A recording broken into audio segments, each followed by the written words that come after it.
Welcome to another episode of Love Not Fear podcast. This time a guest edition, and I'm honored to have Troy Armour with us. Welcome, Troy. Thanks, Edward. Great to be here. I believe you're in Monaco right now. Correct. You wouldn't believe it, but it's snowing here. But never mind the small talk.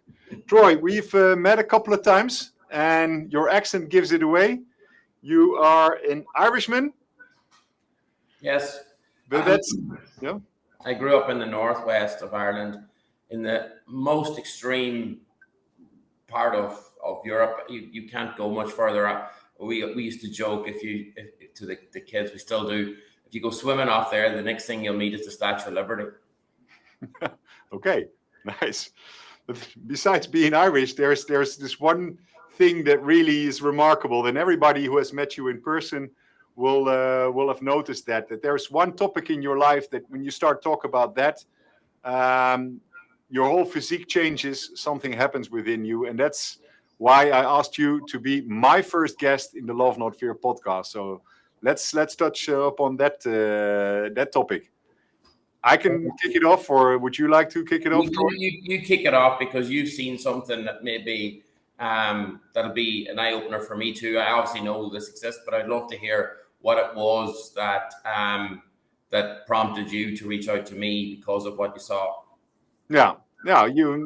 We spoken about a lot of things, and you're the CEO of Patrol Group.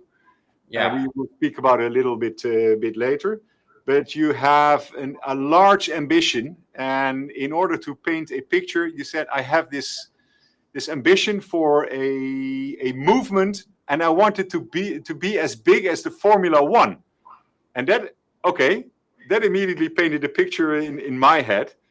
And this is giving a podium to kids to be, your initiative called Junk Kouture. It solves multiple purposes. And I think you're the expert on telling us what Junk Kouture is. Okay, so just before we get into that, so just a little bit of background. I at school was I was determined. I was very much interested in school. I was very much the person who did what they were told.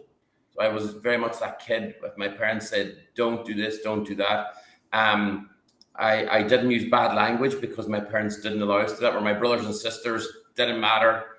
That was the kid I was at school. I was very much a goody. I was very interested in art, but also good at numbers.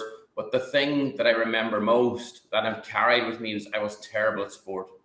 And I could never understand at that time how much social capital sport brought. And as a kid, even though I was good at so many things, my skills to me were never valued, because it was the kids who were that excelled at sport, got all that social capital, and were the cool kids. And life just seemed to be so easy. Now, I know it was an adult, it wasn't for them, but at the same time, as a kid, that's what stood out to me. And as I grew up out of school, I ended up not going to college because of my experience in secondary school. I just said, I don't want to go to school anymore. And I did an accountancy apprenticeship for a few years before starting my first business when I was 21. But this movement that you alluded to is the thing that now consumes me most days. And how that kicked off was in 2010. I came across this dress that was being made out of junk, and it prompted in me kind of some memories of a child where in our homes we were naturally sustainable, call it, right? Because everything that came into our homes got reused. And we did make clothes out of old dusters, and we mended clothes, and we used the cornflake box for making masks at Halloween. The Irish is famous for the St. Patrick's Day celebration. We'd wear badges and stuff. Again, all of them made out of old bits of rubbish that were lying around the house. So this brought me back to that childhood, and I was like, God, where did all that go? Because I had a daughter of my own, and those things kind of got lost a little bit. So I was like, what would it be like to bring some of that back and make a sport out of it? So Junk Kouture was born as a hobby for me in 2010. And it was a thing I did on Sundays, because I worked every other day. So Sunday was my day off. And what I didn't realize was that there was a massive stickiness with it. So kids came to compete. It was very small, Edward. Now, this was in hotel rooms, right? So hotel rooms around Ireland. But there was a big stickiness with it. There was a big sense of community with it. And it took me a long time to figure out the why it was, it meant so much to me, and also why it meant so much to the kids who took part, their teachers, their parents. But some of that story kind of got explained. I remember I have other businesses, and I remember my sister used to say to me, why are you persistent so much with this junk kouture business, this hobby? If you put the same effort into your businesses, look, you'd be extremely wealthy, and I could never answer the question, but I could never give it up either. And I remember, joining EO in the middle of that journey, and that led me to EMP, the master's program that they do at MIT. I remember that first night, the guy bringing out a box of Kleenex, this guy, Brian Brold, and saying, we're going to need this, people are going to cry. And I was never in this kind of world before. And there was a lot of Americans. And of course, for an Irish person, I was very shy, right? I mean, we're introverts in a way. And if you get us talking, we'll talk. But the Americans just seem to be so easy to say, oh, this happened to me and that happened to me. And I remember sitting at the back of the room, and when it came to my turn, this guy pressing me, why this junk kouture? Why this junk kouture? And, after 8 or 9 times of answering that question, I just started to cry. And the words that came out of my mouth were not what I expected, but it was, he pushed them there. They were always somewhere down inside me, but the words that came out of my mouth were, because every one of those kids is me. And that was the realization, that moment, that this had something bigger than money attached to it. It was about giving kids who never before had their skills or talent valued. So I used to say this a lot. We don't value creativity enough, and it's around us every day, right? And examples I use, and I remember the Daily Mail, was an English tabloid newspaper, doing a story a number of years ago about the great iPhone ripoff, and that they'd gone to China and they'd worked out to make an iPhone was £10. And why was Apple ripping people off by charging them £600 or £700 for this thing that costs a tenner?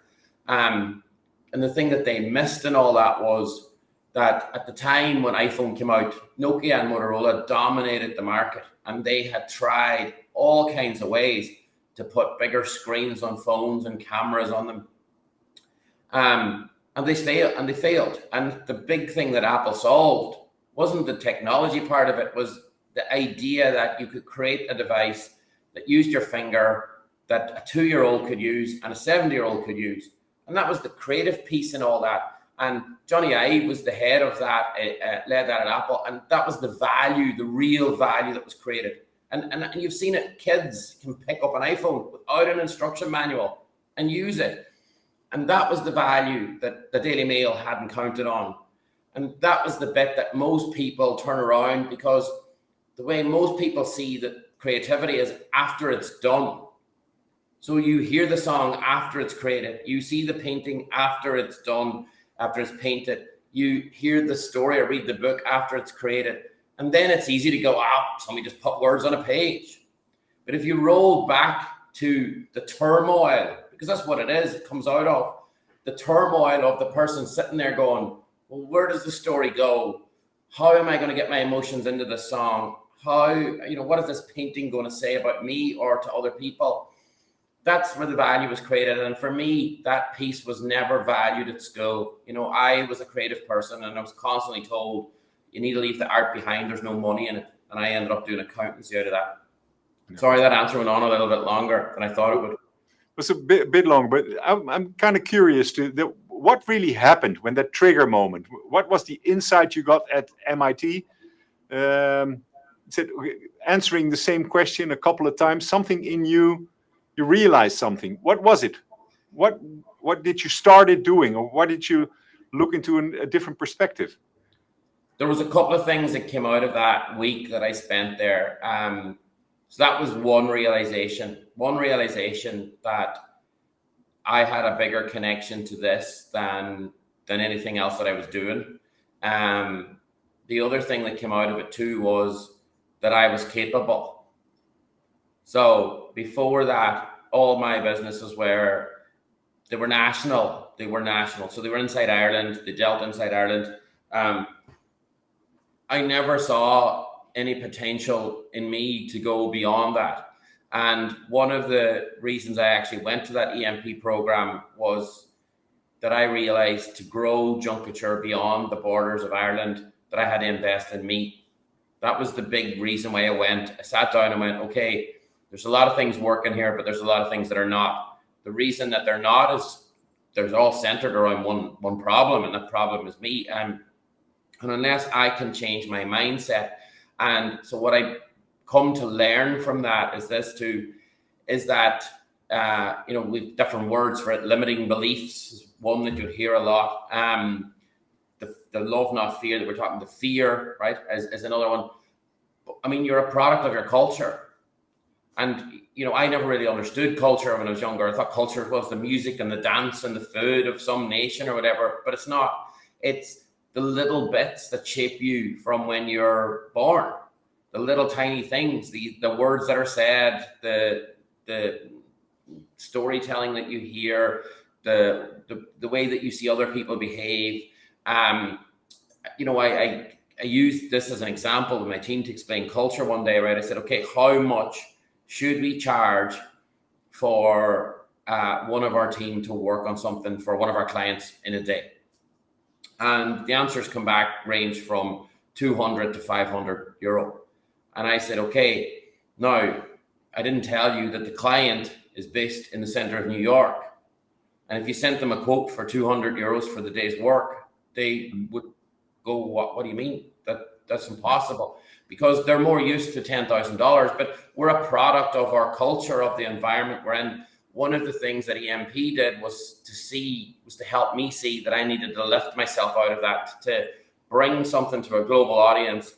I needed to become really focused on my mindset, and that my mindset had to change. And I needed to surround myself with international operators. And you'll see, because this is how we met, I moved from Ireland's EO, and nothing wrong with Ireland's EO, but I moved to the European one just to surround myself with people who were working outside of borders, working on the idea of bigger all the time. And I think they were the two biggest lessons. One of the when I come back from EMP, I remember in my mind saying, this could reach every classroom in the world. Actually, this belongs in every classroom in the world. That wasn't an insight I had just 2 weeks before that. Yeah. Okay. We're going to dive into what exactly it is and what the KPIs are of this initiative. But at first, I'd like to learn a little bit more about how you balance your passion for Junk Kouture and your other roles, your other responsibilities. You're an entrepreneur. You have a media and technology company. You're still a director of the Patrol Group. How do you balance those? So, look, they move and flow, but I have worked a lot now to increase the power of the team. So to give some back, the Patrol Group is a holding company for it now is 2 companies. I had 4 when I went to EMP, and what came out of that was I had to start removing myself from some of these. Like I couldn't afford. So 1 I sold, 1 I finished it up. It just wasn't making any money anyway. And the 2 that I kept were Junk Kouture and Trojan. And Trojan mainly because it was at the time, and it still provides my lifestyle. So it de-risked everything else. And what I did then is I've invested in the team in Trojan so that I can exit myself a lot from it. And I do not now in the day-to-day be involved so much. And then the focus then has been on how, do we scale Junk Kouture? And there's challenges in that, mainly, we all know about venture capital, and because one of the things that you need, if your business plan changes dramatically when you say, I want to bring this into every classroom in the world, you need capital, you need to find people who have that experience. You don't have the time scale to start developing people over 5 or 10 years. And when you're not a technology company, most people, a lot of the VCs are in that space. It's difficult. It's difficult out there. But and then I think the thing that we haven't talked about in time is family, because I have my wife and daughter. I really enjoy the time with them. One of the things that I would say is that the three of us together are extremely strong. And you'll know now, because we talked about it. I'm living in Monaco. One of the things about living here that's changed in my life is that I went from 500 square meter home to 100 square meter home. I went from 7 bedrooms that we didn't need, right, to 2 and 1 living area. And what that has done is that has made that we now live more together all the time, which can be difficult. So in the previous home, my wife's from Spain, we would have had a Spanish sitting room, had Spanish TV, and so the 2 girls would have been there most of the time, and I would have been in my own, and we would have met for dinner times and bedtimes and so on. Now we have to commune around the 1 room all the time, and that has actually been a lot of fun and has given me a lot more involvement in my daughter's life. I know what's going on with their homework. So the first time, and you're a big advocate with AI, but the first night she came out, Edward, to read this speech to me, right, that she'd written for history. I'm sitting there going, my God, we have a genius in the house, right? I couldn't write this as well. Like, she's 12 years old, right? And then, so eventually it goes on and the question comes out, did you write that all yourself? And then you get the answer, well, no, you put it into a site, and then the site does this, and then it was, oh, right. But that was at 10 o'clock at night. This was to be handed in the next morning. So me and her sat down and said, right, we're going to do it. We're going to do it yourself. I'm going to help. And we got up at 5 a.m. And, a year ago, that wouldn't have happened. No. That wouldn't have happened. I wouldn't have known anything about it. I would have just heard a grade at the end of it. And that, for me, has been a big thing. And I think another big thing of that, too, and this is the same about managing time.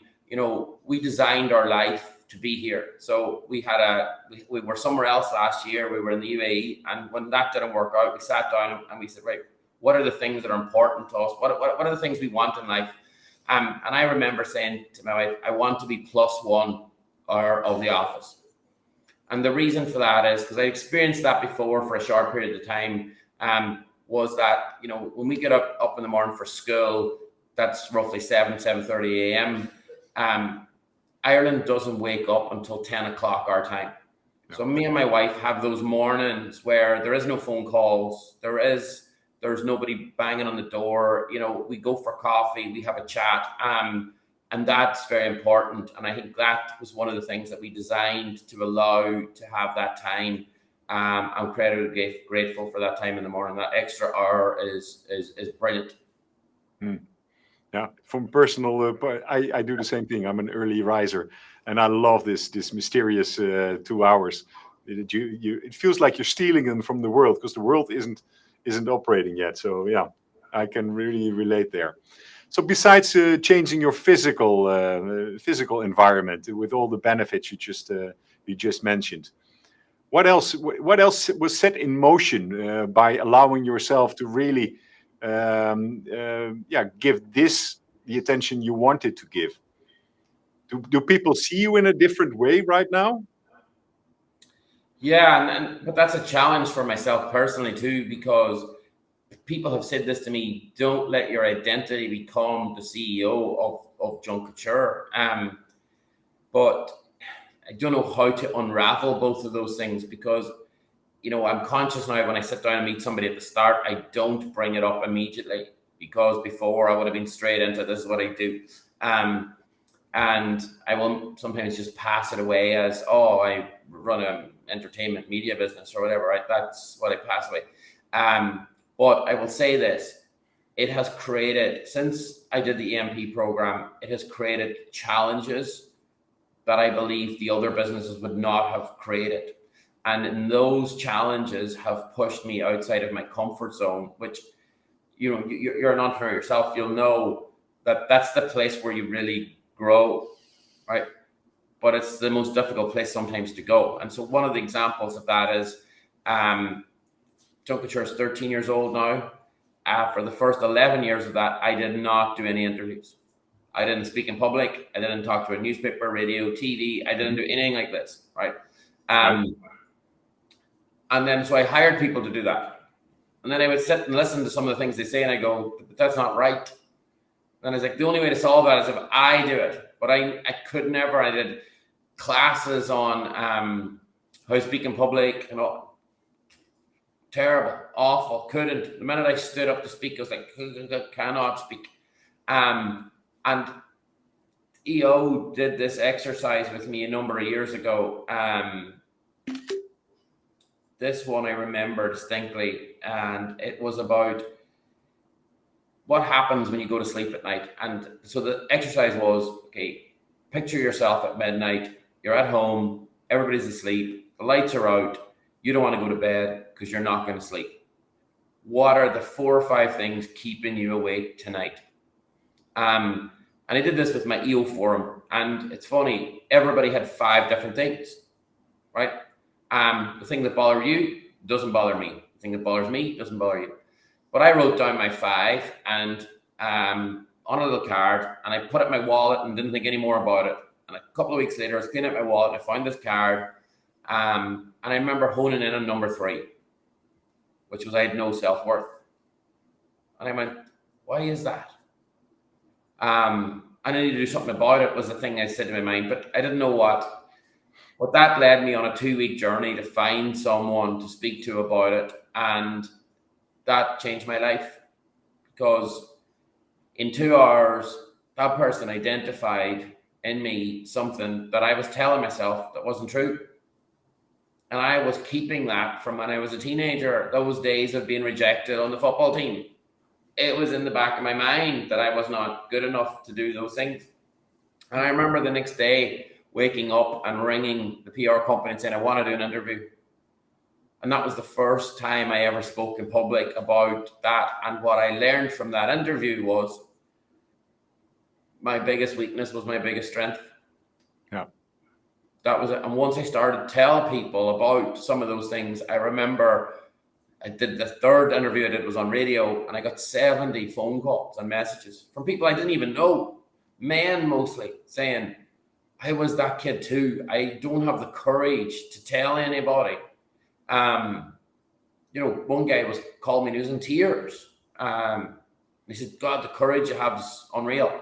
And that's a thing, you know, especially with men, we struggle sometimes to say these things because of, you know, you hear the things as a kid, you're told, no, man up, you know, be a man about that. Like, come on, you know, no tears, right?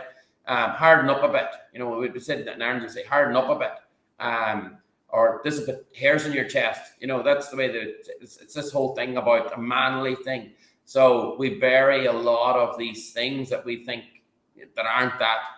And it's what's our definition of a man, you know, as such. And I would have always said, and this is the thing I said on radio, I said, you know, I in some ways would be very feminine in different things. I very much like fashion. I said, you know, colors, and because I'm the one who buys handbags in our house. I was the guy crying on the phone saying to me, God, I love buying handbags too, you know. I couldn't tell anybody that. And I said, they're not for me, you know, but I have an eye for it, and it doesn't mean I'm any less of a man because of that. And that was a thing, you know, that I believed that, okay, I border on this line. And growing up, I would have been often labeled the gay kid, you know, because people misunderstand those things. And the definition of what a man was, I didn't fit it exactly, that alpha male role. But that's the thing that Junk Kouture has brought to me personally, that if I didn't have it, I don't think in the other companies it would have existed, right?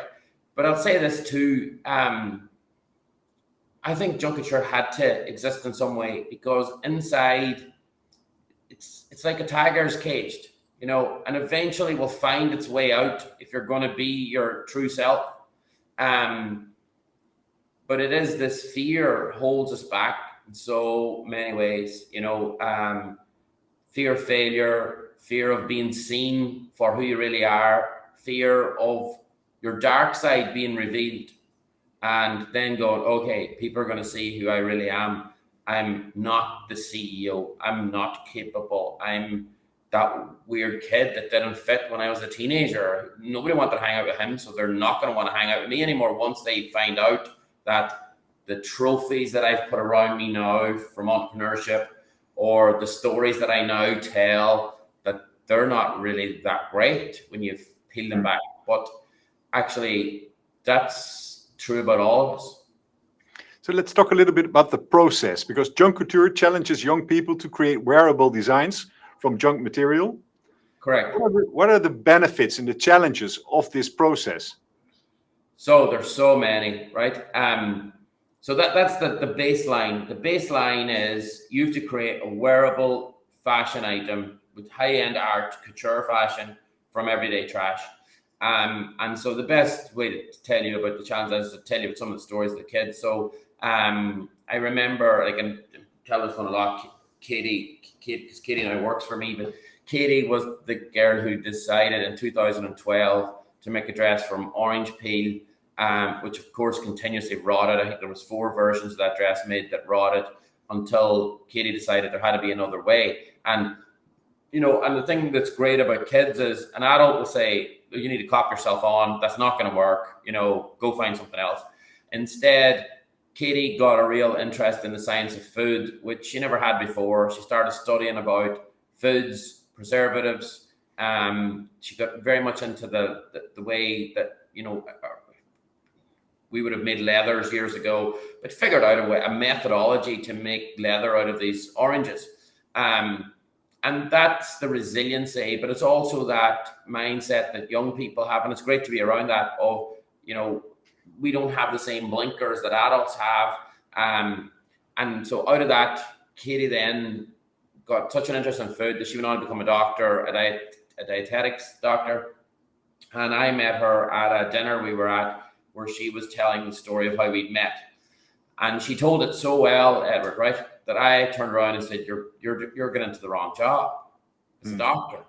What are you talking about? And I had to run to get a flight. So when I got into the taxi, I sent her a message going, you're getting into the wrong job. I think that you should work for PR and comms. Come work for us. Tell that story around the world. You'll inspire people. And it's only before Christmas we were talking about that. And she said that she had to go Google what PR was because she didn't know what it was, right? But 8 hours later, she said, right, you know what? I'm going to give this a go. And that too, I think, is testament to the stickiness of what Junk Kouture creates in people, because they do get something out of it. And so she got a career out of it. She's now working in PR and comms and has talked at the United Nations and all kinds of places. Davos last year, incredible orator. But other kids, I remember Maxim. Maxim is a young guy from rural Ireland whose story would be very similar to mine. And I remember he entered the competition a couple of times. He didn't do very well, but he won it in 2019. And as part of that prize, he got to go to some events. There's a Royal Film premiere in London. He was on the red carpet with some movie stars, and he was at the Cannes Film Festival, and he was flown by helicopter to get there and different things. But he was interviewed a year later, and the interviewer was saying, like, wow, these are huge things. You know, like most adults will never get to experience some of these things, never mind a 16 or 17-year-old kid. But which one was the biggest? And this guy just paused for a little second, and he said, actually, the biggest thing for me was I found my personality. Yeah. And when I heard that, it wasn't about that. What hit me about that was his personality was always there. It was that other people saw his personality. It got valued. And then it was, for me, the power of being seen for who you are. Because that's the thing. And what happens in school is, and what happens to kids are, when you tell them that, no, you need to get better at your science, you need to get better at your maths, right? What they hear is, oh, so my skills are shit. You want me to get new skills. So they go, oh, but I actually want to paint. And like, I remember now, schools have changed a lot, but there's still a way to go. And some of those things you carry with you the rest of your life. That's the thing that we have to start to realize. No. While some of those throwaway comments mightn't seem so much to people, but The one that stands out to me is I remember watching a video on YouTube by Robbie Williams. He wrote a poem, and he wrote this poem. Now, this is a man who achieved unbelievable things, right? He's a globally renowned musician, dancer, performer. I don't know what kind of money he lives in LA, whatever. But here he is in his 40s writing a poem, an ode to a teacher that he had a way back when he was a teenager, who told him he would never make anything performing. And then he was still carrying that 30 years later, even though he'd achieved all this stuff out here. He couldn't see that past this little guy saying to him, "You'll never make anything of yourself performing."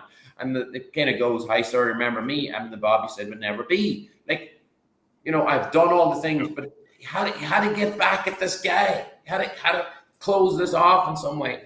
And that the thing to me now is I talk to our judges, for example, in the competition, and I'm very, very adamant about there'll be no negatives in here. Everybody's a winner. We need to keep that energy going. They need to be celebrated for what they've done. They've overcome some challenge in their life. One of the things that I like about Junk Kouture is it is a massive platform for inclusivity. So it's not where you have girls football and boys and they never ever meet. Junk Kouture, because you use creativity and imagination, is open to everybody and they all compete together. So you have kids from all levels of, you know, society. So like one of the things that I wanted was that kids in Mumbai could be part of this. I wanted kids in Africa. And it was, you know, the kids who won the first world final.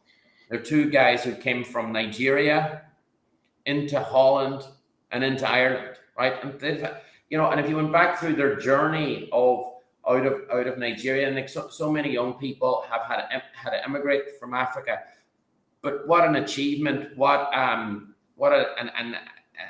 design aspect that they had. It was fantastic to see those things. But I wanted everybody to have this kind of level playing field. Money couldn't buy it. White privilege couldn't buy it. That, you know, creativity was the thing that's being celebrated. You didn't need anything to compete. Skills, men and women compete together. I thought that was a really powerful thing for me. And that nobody was left behind. That was a big deal too, because I didn't want that feeling of you there's something wrong, you know, which was what I got as a kid. And that I see has massive benefits for those kids. And I remember this mother writing a letter, and it's a good number of years back, wrote this letter to the company, not just me, but, and she wrote that you don't realize how you've changed my daughter's life. And the story went on, you know, that my daughter had been self-harming for 2 years, that we brought her to psychologists, and there just was no confidence, and there was nothing changing, and, you know, this wasn't happening.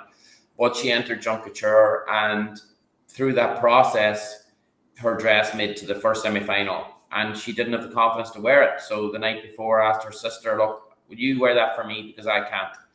And so her sister wore the dress on stage, and they made it through to the final in Dublin.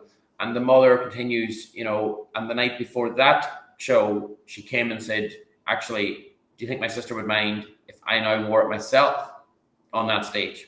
And the mother written in, you know, this is now 6 months on from that event, and there's no self-harming. She's going to college. She's found a whole pathway.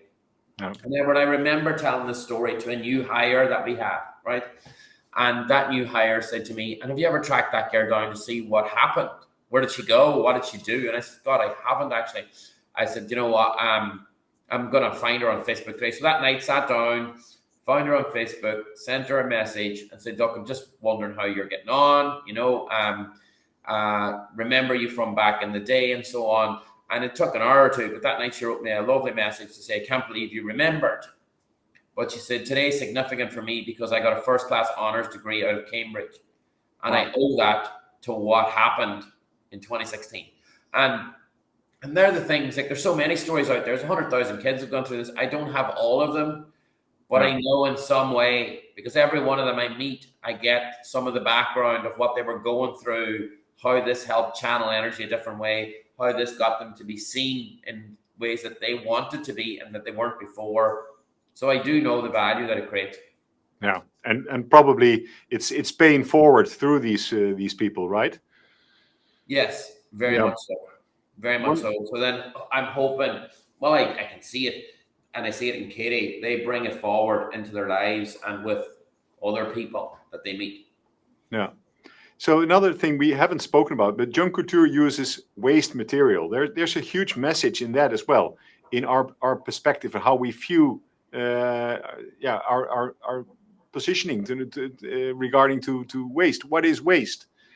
I seen the video that's out there. We'll put the video in the show notes, and it shows about what kind of SDGs Junk Kouture touches upon. But it's really remarkable. It's like ticking so many of these boxes. I was inspired by that, and it's not just a fake principle. In the video, there are some pretty bold statements being made about touching the lives of 400 million people, Yeah, 100,000 schools.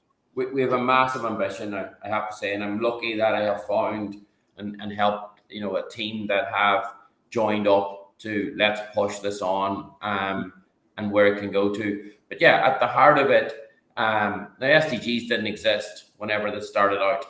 But at the same time, what I learned as a kid growing up is that there was no waste in our home because money didn't allow that. And, as the first world has become more affluent, it is easier to go and buy, something made out of plastic to put your pens in than it is to get a jam jar, clean it out, find some seashells, make it yourself. And I wanted to try and bring some of that back, but also it makes people conscious of what actually do we throw away all the time. We started this thing in our house, plastic-free Christmas, just trying to, because we know plastic is a thing that cannot be broken down, but also this phrase, what's future trash.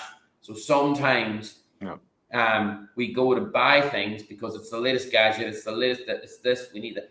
And then, I'd say, my wife had this discussion now because there was something bought last week, and I said, I'm worried that's future trash. And she goes, trust me, it's not, right? And, and it's just one of the things that we can do is, we chatted about it earlier on, is people's culture, is that we can adapt the culture of all these kids. And they are the leaders in our homes, in our countries, in our companies of the future. And so if their culture comes forward, then that will help a mass change, because ultimately you need an army to make a mass change. They talk about the power of one, but and that's slow. So we have 100,000 now. Our ambition is to get to hundreds of millions, and it is bringing forward these messages of, okay, how do I mend this shirt rather than put it in the bin and get a new one? How do I, and see the impact that they have if they don't do these things, and it's just a disposable lifestyle, because eventually that will lead to other problems. So now there's many SDGs that we touched, like one that I talked earlier on about girls and boys being on the same stage, but equality of education, among both sets. We take so much for granted in the Western world, but when we go into Africa and Asia and these places where women or young girls still are not seen as, a school going, it's, I remember at Climate Week 2 years ago, I listened to Matt Damon.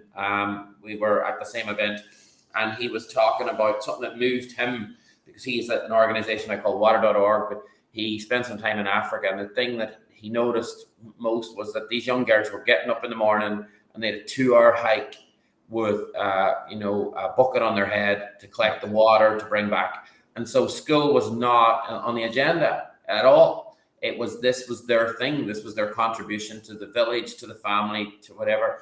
And so while, and this is the thing we talked about earlier on too, about getting outside of the mindset of where you grew up, because until you go to see those things, you don't know they exist as a problem. You really don't. And our culture in Europe, my daughter, it was always a given she's going to go to school. It's always a given that there's a place for her. It's always a given that she'll get a career out of that.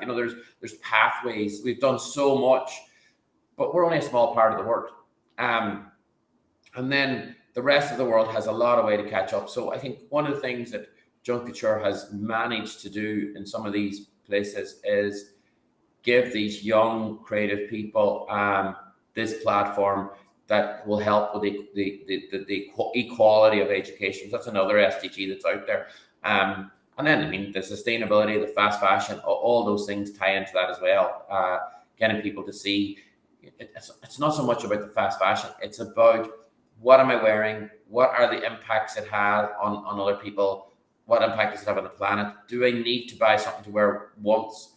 Can I wear 30 times? That's something we say now. The forces of economics, and I've talked about this too.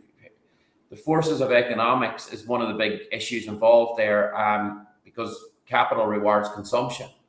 Mm-hmm. And so that's a big change. And I have sat down to draw or redefine the economics of the future that would be the model as I see it, that would help us massively overcome some of the things we have, because until you solve that problem of capital rewards consumption, then you will never solve the problem ultimately. But what do you need? You need an army of young people then who are armed with that, who go out into the world and go, no, I won't accept that. This is the way I want my company to operate. This is the way when they hire them into supply chains, that they say, no, the supply chain has to be able to return its output to nature. These kind of things. We have a bigger responsibility than just a fashion competition. So the world changes with the new generation. That's always been the same. With this podcast, we don't reach that many of them. So what kind of advice or what kind of help would people be able to give your movement, your Junk Kouture movement? Let's say I want to be a part of it, or I want to become a silent ambassador. How does that work? Okay, so I mean, we have many fans around the world. I think the thing is seeding it in schools. So one of the biggest challenges we have, and I mean, you mentioned KPIs there on, we didn't get to it, but one of the biggest challenges we have is reaching more schools. Like it's anywhere in any country. Now, I know you're in the Netherlands, for example. So and we're not, but one of our partners has put together a program where, as a company, it's not financial, but in kind, they want to help the rollout of Junk Kouture in the Netherlands. So they have set themselves a goal as a company to go, how could we bring this incredible thing, seed it into the Netherlands, and then eventually be able to say, well, we brought this to the Netherlands. So that's an example. And that can happen all the way down to one person, in one school saying, okay, my kid's school, I'm on the committee. I want to see if the school would get involved and how can they get involved. It's free to schools. So, and then it comes not just with the competition itself, but it comes with an education program, both for teachers and for kids. So they have master classes that they can sign up to. They're very short, but they're all about sustainability, empowerment, the things, Edward, that we would have learned through EO as we got older, brought and distilled into, younger generations, pathways for them, different career options that maybe schools don't have, that they're not focused around math, science, and engineering. So the more creative side of career paths. I think that's the biggest thing. Telling the story, pointing people in our direction, paying it forward, all those things, spotting talent and saying, do you know what? I know a competition that you should be in, because you'll find a lot of creative young people are very much on their own. That's the way they are. So if you spot that, and we've had people refer kids to us that maybe are in orphanages, so not really always in school. Yeah. Okay. I guess, we have to watch it at the time, Troy. I could listen to you for hours and I have so many more questions, but I think what you said really aligns with the title of the podcast. So this is a perfect example of Love Not Fear. So thank you for that. Thank you for your time. Very inspirational as always. I think the audience will agree that when you start talking about this topic, magic happens. So thank you for that. And please subscribe to the podcast if you like it. Leave a comment. I will put in the show notes a link to the video and some more background information of Junk Kouture. Should you want to know more, write them. There's a team available that can help see if you can join this movement initiative. And Happy to see you next time. Thanks, Troy. Thank you, Edward. Appreciate it.